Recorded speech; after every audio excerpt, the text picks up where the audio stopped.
so I did an initial project for them, and he was humming and hawing a bit about he wanted to work by project, but it sounded to me as though the freelancers that he had worked with before,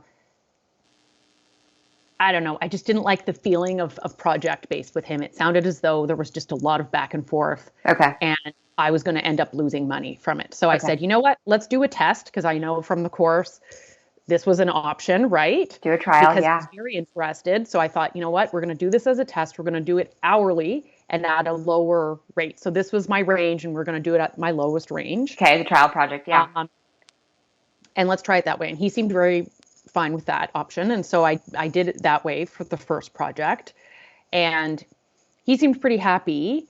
Then he showed it. This was a licensed project for SOC.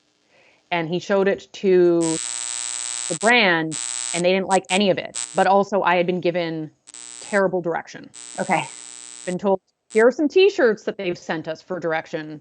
Here are some, I don't know if I'm supposed to say, but guitar straps. It was a guitar company.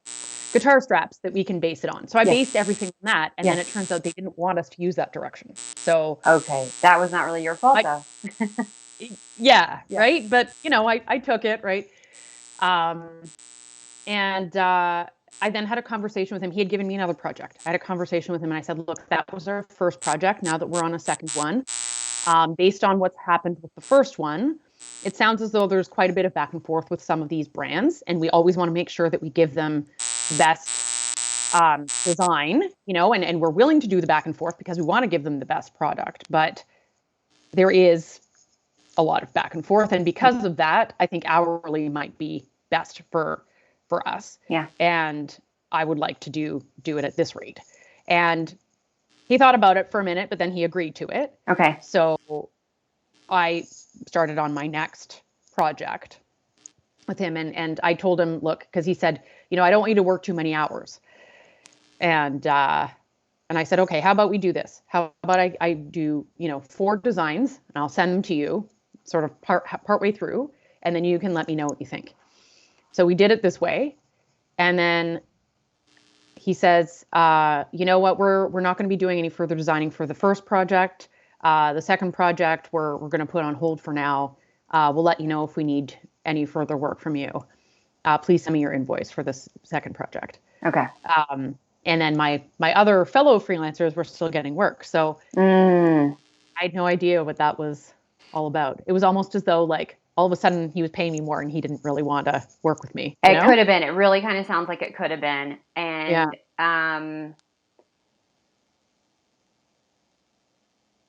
I think that, so the difference between project and hourly can feel very different from a client's perspective, for sure, right? If it's a flat project, they're like, okay, I'm going to budget 500 or 1,000 or whatever the dollar amount is. And like, I know what I'm going to pay. Versus hourly, like you said, it can easily, the freelancer can just spend hours and hours and hours. And then it like, the total just can start growing.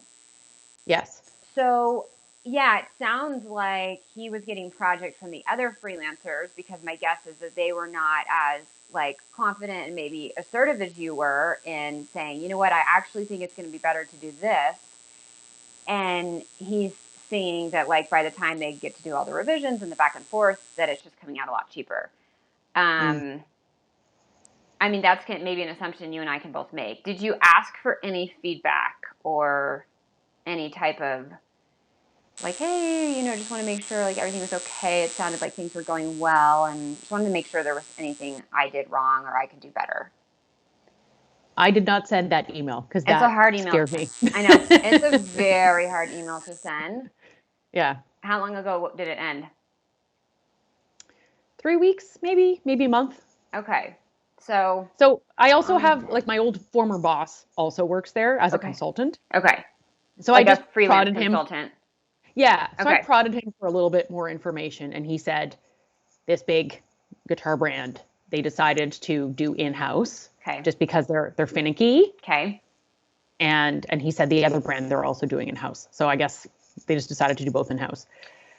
Yeah. I mean, it could be that we're reading too much into it and the 2 projects just came in-house and it's only been 3 or 4 weeks and then something else could come. Yep. It could be that, right? Like, I think we're always really good at going to like, worst case scenario, I'm terrible, they don't want me, right? Yeah, I'm great at that. Yeah, I know. We all, it's a human nature. We're all really good at that. Something to think about. I think that like, I really applaud you for holding your own on the hourly, because I think it's really important that you like stay in control of, you know what, this is, I think, what's going to work out best for both of us. And since you did have this gut feeling and maybe even some proof that there was always back and forth, I applaud you for holding your own. And I think that this is a learning experience.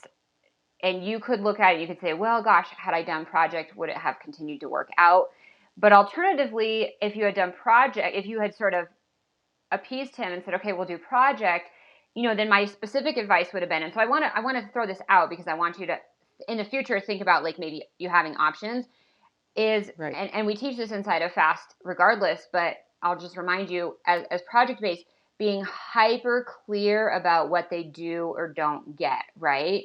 So like, how many design options do they get per style? And then how many rounds of revisions do they get? And so with these clients where you feel like there's going to be a lot of back and forth, it's like, you know what?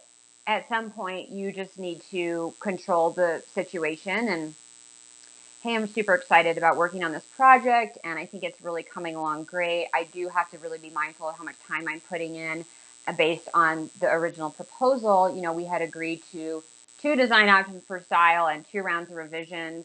I've gone ahead and done 3 rounds of revisions, just because I want to make sure it's the best possible. But I just want to give you a heads up that if there's another round of revisions, I do have to be mindful of my time and take care of myself as a business and a freelancer.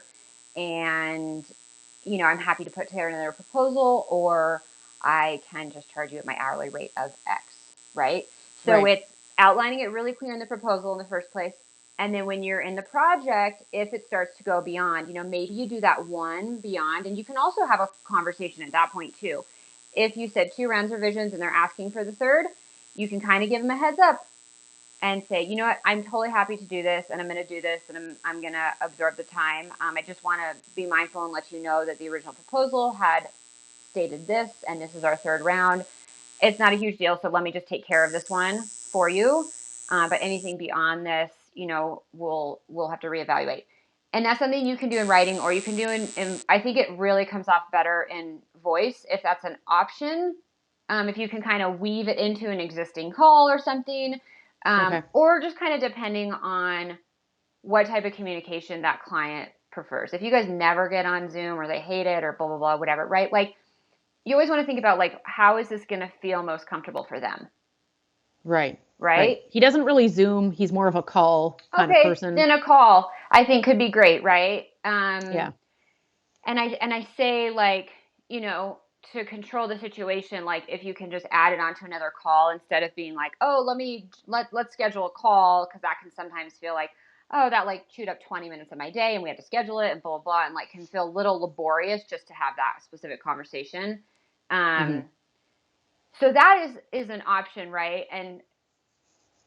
And who knows too, because if the whole thing were like, oh, the other freelancers are doing it for less money, they might be doing endless revisions, because a lot of freelancers do this because they're not super savvy or they're not confident enough, or they're like, oh, I'm going to lose the work. And guess what? You might lose the work. But here's what I say always at the end of the day. That's not your client then. If they are there to like push you and have you do 5 rounds of revisions for the price of 1, then it's not the greatest client and it's not a really healthy relationship for you and it's not really fair to you. And so you, as like the freelancer who knows a little bit better, you stand up tall and you hold your ground and you say, you know what, I'm going to find another client that serves me better. Because there's so many great clients out there. And there's shitty ones too. Yeah. And they're just not your client. And you might learn that after a project or 2, but it's always a learning opportunity. Yeah. So, it sounds like you got a little feedback from the other consultant in-house who you had a previous relationship with.